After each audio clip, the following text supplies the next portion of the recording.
Good evening. तो आपने मैंने पिछले वीडियोस देखे होंगे जहाँ पे मैंने एएसडी की एक सीरीज कंप्लीट की है। एंड चाहूँगा यही कि लोग मुझे क्वेश्चन पूछे, सबसे पहले लोग देखे।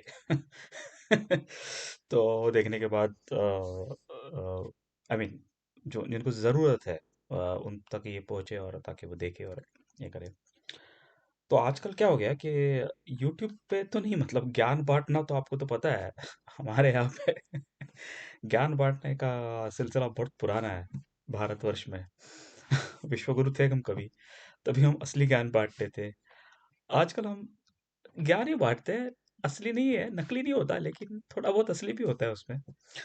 और मुझे वो याद है, कोई एक श्रीपाद गुरु, कोई तो इस्कॉन के वो गुरु महाराज का नाम भूल जाता है, ये नाम का ये रेफरेंसिंग का लफड़ा है।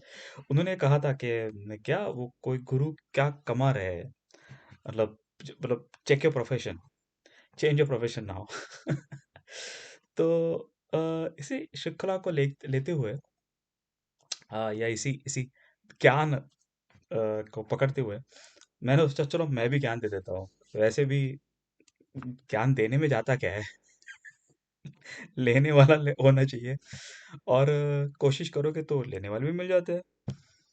तो बेसिकली ज्ञान का जो मैंने मैंने जो सुना है, मतलब मैंने सदगुरु को सुना है, मैंने श्री श्री रविशंकर को सुना है, मैंने वो इस्कॉन के कई और कई कई सारे गुरुज को सुना है।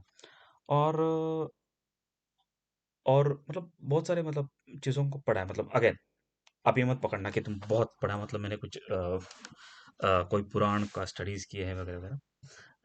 कोशिश की है समझने की, बिकॉज नॉर्मली मैं यूट्यूब के बहुत सारे वीडियोस फॉलो करता हूँ। वहाँ पे वो छोटे छोटे शॉर्ट वीडियोस होते हैं, कोई बड़े वीडियोस होते हैं। एंड उसमें बहुत सारे डिस्कशंस होती है कि मतलब ये क्या है, प्रारब्ध, ये वो ये। और उसमें बहुत सारी चीज़ें होती है, ऐसा नहीं है कि मतलब आपको ऐसा कोई हार्ड एंड फास्ट स्टडी करने की ज़रूरत नहीं है। व्हाट्सएप यूनिवर्सिटी में ग्रेजुएट आप हो ही सकते हो। तो इस हिसाब से मैंने सोचा कि अब इस फील गुड फैक्टर पे कुछ बात करते हैं। तो मेरा ये श्रृंखला होगी फील गुड फैक्टर। अच्छा, ये फील गुड फैक्टर होता क्या है? अगर आप गौर फरमाएंगे, या आप इस पे थोड़ा विचार करेंगे, when was the last time you really felt good about yourself? इस क्वेश्चन को आप समझने की कोशिश कीजिए। When was the last time you felt good about yourself, मतलब कब था वो टाइम जब आपको ऐसा लगा कि यार, बस यार मैं बहुत खुश हूँ। और इस सवाल का जवाब आप नहीं दे पाओगे, या दे भी पाओगे, क्योंकि एक इंसिडेंट हुआ होगा। आप स्कूल में होंगे तो शायद, स्कूल कॉलेजेस में होंगे तो आपको शायद वो टॉपर्स के आप अच्छे मार्क्स मिले होंगे, तब आपको अच्छा लगा होगा। आपको एडमिशन मिली होगी तब कहीं पे, तब अच्छा लगा होगा। या आप जॉब में हो तो आपकी प्रमोशन हुई होगी, या सैलरी इंक्रीमेंट हुआ होगा, आप प्रोजेक्ट सॉल्व किया होगा, वगैरह वगैरह, बहुत सारी चीज़ें। लेकिन क्या फील गुड फैक्टर यहीं पे रुक जाता है? कि फील गुड फैक्टर एक ऐसा फैक्टर है जो कि सदैव चलता रहता है। अगेन, मैं सदगुरु की वीडियो से ही कोट करता हूँ, मतलब एक्सटेसी होती है, या तुम विदाउट द सब्सटेंस अब्यूज आप खुश फील करते हो अपने आप को। तो ये क्या क्या है, मतलब व्हाट इज इट? और मैंने इस पे थोड़ा विचार किया, और सोचा कि हम मैं खुद अभी ज्ञान बांटना चालू करता हूँ कि फील गुड फैक्टर क्या होता है। एंड थोड़ी क्या, बहुत सारी बातें सदगुरु वाली रिपीट होंगी। तो सदगुरु की वीडियोस अगर आप देखते होगे तो आपको लगेगा कि अरे यार, ये तो सदगुरु की कॉपी कर रहा है। कॉपी नहीं कर रहा हूँ, वही बात कर रहा हूँ। लेकिन लेकिन इन ए डिफरेंट सेंस, कि लाइक लाइक सदगुरु ने आप कह सकते हैं कि एक जन भंडार दिया नॉलेज का, या और सारे जो गुरुज होते हैं उन्होंने भी कुछ सत्य कहा है। और उस सत्य को हम रियल लाइफ में, प्रैक्टिकल लाइफ में कैसे लेके आए? बिकॉज देखो, एक बात आपको ध्यान में रखनी है कि जो ये सन्यास वगैरह जो लेते हैं लोग, राइट, उनको आप क्या कह सकते हैं उसको, वो एक भगवत गीता में वो श्लोक है, ये पूरी तरह से याद नहीं आ रहा है।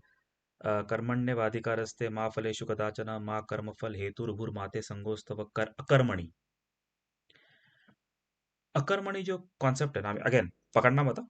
अगर गलती से प्रोनाउंस किया तो आई एम अपोलॉजिज पहले ही कर देता हूँ, लेकिन अधितार्थ समझिए आप इसका।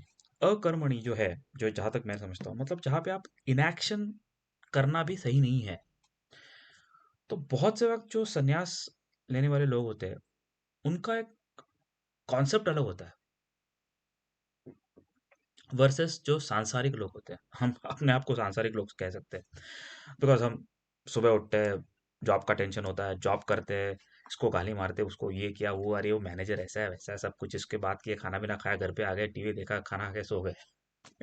वीकेंड को पार्टी कर ली, इसके अरे वो ये हो गया, फिर उसके साथ झगड़ा किया, वो सब कुछ, अरे सॉरी सॉरी वगैरह करके छोड़ दिया, व्हाट्सएप पे रीड किया, आपका फेवरेट पॉलिटिकल पार्टी जीत रही, खुशी है, हार रही है, दुखी, उस पे आपने टाइम पास कर लिया, ठीक है। आपके फेवरेट टीम जीत रही है, खुशी क्रिकेट की, ऑफ कोर्स हम इंडिया में तो और कुछ फॉलो ही नहीं करते, मेजोरिटी है, बाकी लोग, आई मीन अगेन कोई कमेंट करेगा अरे आपने फुटबॉल नहीं, मैं कह रहा हूँ आप कोई भी टीम, कोई भी स्पोर्ट्स का टीम लो, फॉलो कर रहे हो, खुशी है। तो आपका एक फेवरेट प्लेयर होता है उस टीम में, कहा अरे वो परफॉर्म करे तो खुशी है, वरना दुखी है।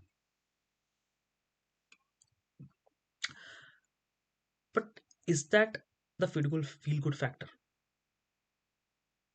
क्या फील गुड फैक्टर हमें सदैव मिल सकता है क्या, हमेशा के लिए?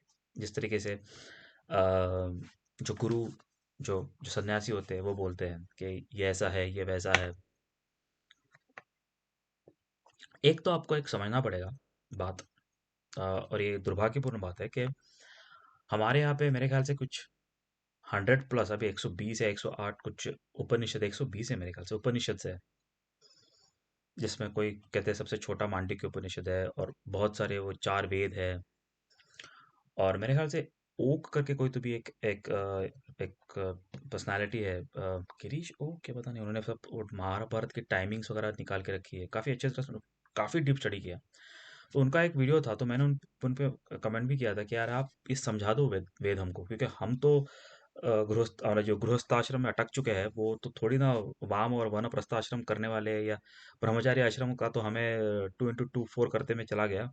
बाकी का टाइम किसने कहा था, वीटी टू टीवी और टीवी टू वीटी। तो जो कैसा वीटी मतलब पुराने ज़माने में जो बॉम्बे में मुंबई में स्टेशन था, उसका नाम विक्टोरिया टर्मिनस हुआ करता था, तो उसको वीटी था, उसका अपोजिट टीवी। मतलब क्या है ना, आदमी टीवी देख वीटी से घर पे आता था, खाना खा के टीवी देखता था, सो जाता था, सुबह उठ के वीटी चला जाता था। वही होता है, you go to your job, आपका बिजनेस हो कुछ भी हो, आप थके हारे घर पे आते हो, खाना खा के सो जाते हो, दूसरे दिन उठ के चले जाते हो। तो ये टीवी का टीवी टू वीटी होता है, उसमें हमने ज्ञान तो प्राप्त नहीं किया। ज्ञान यानी जो ये जो फिलोसॉफिकल बुक्स थे, वेद उपनिषद, और मैंने वो गिरीश को भी कहा, गिरीश हो गया sorry, I am not, I don't know the first name, Oak है उनका सरनेम। तो मैंने उनको कहा था कि उन्होंने एक्सप्लेन किया था कि कैसे वेद एक एनोग्रामेटिक वे से लिखे गए हैं, मतलब वो सांकेतिक है, मतलब ऐसा नहीं कि उसमें जो लिखा गया है उसका मतलब ये होता है। ऐसे बहुत सारे वीडियोस है वेद को एक्सप्लेन करने वाले। मतलब एक मुझे याद आता है कि ऋग्वेद में ऐसा लिखा था कि हमने अश्व का मतलब ये किया है, और हमें अभी और अश्व के से आगे तेज जो कम्युनिकेशन मेथड ढूंढने पड़ेंगे। और आप देख रहे हो कि वर्ल्ड वही कर रहा है, हाइपर क्या बोलते हैं, हाइपर लूप ट्रेन्स प्लेन्स। और फिर कहा था कि एक पिता का कर्तव्य ये होता है कि वो अपने पुत्र को अच्छी एजुकेशन दे, शिक्षा दे। आज वही हो रहा है। अगर आप देखोगे तो हमारा कल्चर काफी कल्चर कल्चरली हमको पता भी नहीं है, हम एक्चुअली ऋग्वेद को फॉलो कर रहे हैं, लेकिन हमको पता नहीं है, ये अच्छी बात नहीं है। तो ये तो again it comes back to the same point कि इसीलिए हम डिफरेंट गुरुज या डिफरेंट लोगों से समझना चाहते हैं कि ये फील गुड फैक्टर क्या है भाई। जो कि ये गुरु हमेशा कहते हैं कि भाई मैं तो मस्त रहता हूँ, मैं तो मस्त रहता हूँ। और ये काफी जो ये जो साधु होते हैं वो कहते हैं। तो ऐसा क्यों होता है? और गृहस्थ में रहने के बावजूद, और अगर आप देखोगे तो हमारे इसमें तो कहा गया है कि ना ब्रह्मचार्य आश्रम गृहस्थ आश्रम, वाम आश्रम और वानप्रस्थाश्रम। ये थोड़ा मेरा गड़बड़ लगता है, वाम वन मतलब आय इतना मुझे पता है कि चार आश्रम है। फर्स्ट ऑफ कोर्स ब्रह्मचर्य, जहाँ पे आप पढ़ाई करते हो। दूसरा आपका गृहस्थ आश्रम होता है। तीसरा आश्रम होता है जहाँ पे आप अपने duties slowly slowly hand over करते हो। और 75 के बाद आप usually move out into the forest. ये आज के तारीख में पॉसिबल नहीं है। आज के तारीख में क्या होता है कि आप गृहस्थाश्रम में जो अंतर एंट्री मारते हो, तो कभी कभार आपको अपने फॉर सम रीजंस कुछ लोगों को, अनफॉर्चुनेट लोगों को कंटिन्यू करना पड़ता है, कि ताकि वो अपने बेटे को बेटी की पढ़ाई या कंटिन्यू करे, या फैमिली ऐसी रिक्वायरमेंट आ जाती है। आई मीन बागबान is one of the best example movie for that, कि कैसे वर्किंग फादर का जॉब जाने के बाद क्या हो सकता है। और और आजकल जंगल तो कंक्रीट के हैं। तो वानप्रस्थ आश्रम कंक्रीट में ही ले लेते हैं हम लोग। तो कहने का मतलब ऐसा है कि lack of knowledge, lack of awareness is not good. और ये गुड इसलिए नहीं है क्योंकि हम दो एक्सट्रीम में फंसे हुए हैं। कहीं कभार सोचते हैं, अरे यार सन्यासी तो बड़ा मस्त होता है यार, या कहते हैं अरे झूठ बोल रहा है यार, इसके लिए क्या टेंशन है। यू नो, हमारे पास टेंशन है, हमारे पैसे नहीं मिल रहे, भाड़ा बढ़ रहा है, ये हो रहा है, वो हो रहा है, साला बॉस ऐसे है, ये है, वो है, सब सब जगह से गेट बेटर। तो फिर फील गुड फैक्टर आता कहाँ से? क्या as a middle class, as a गृहस्थ आश्रम, मिडिल क्लास मतलब गृहस्थ आश्रम नहीं, बट कह देता हूँ, कोई भी हो गृहस्थ आश्रम में होता ही है। चाहे वो कितना भी अमीर हो, वो गृहस्थ आश्रम में होता है। अ, और खाएगा तो उतना ही खाएगा जितना एक नॉर्मल इंसान खाता है, शायद उसके। और ये कहना कि वो बहुत बहुत अच्छा खाता होगा, तो उससे अच्छा खाना तो ऑर्गेनिक खाना तो हमारा कभी कभी किसान खा लेता है। उसके पास ऑर्गेनिक क्या बोलते हैं, वीट या जो कुछ भी हो, घी, देसी घी गाय का होता है, मस्त की A2 वाली गाय। और सब्जी एकदम फ्रेश निकाल के लेके आए हुए हैं। और या what ever that thing is. तो पैसा मतलब है ना, आप देखोगे ना तो आपको पता चलेगा कि एक लिमिट टैकल करता है। लेकिन ये मेरी शुरुआत है इस टॉपिक पे बात करने की, कि what is a feel good factor. और इस फील गुड फैक्टर पे हम एक सीरीज बनाते बनाते हैं। So this is session 1। Please like subscribe my channel और लोगों को भेजिए। तो फील गुड फैक्टर में कभी कभार अगर बढ़ते जाएंगे तो हम जोक भी बोलेंगे। और क्या पता, वो जो कहा था उसने कि एक गुरु ने इतना कमाया, वो गुरु ने उतना कमाया, वो गुरु ने उतना कमाया। तो हो सकता है अगले सेशन में मिली। Thank you very much.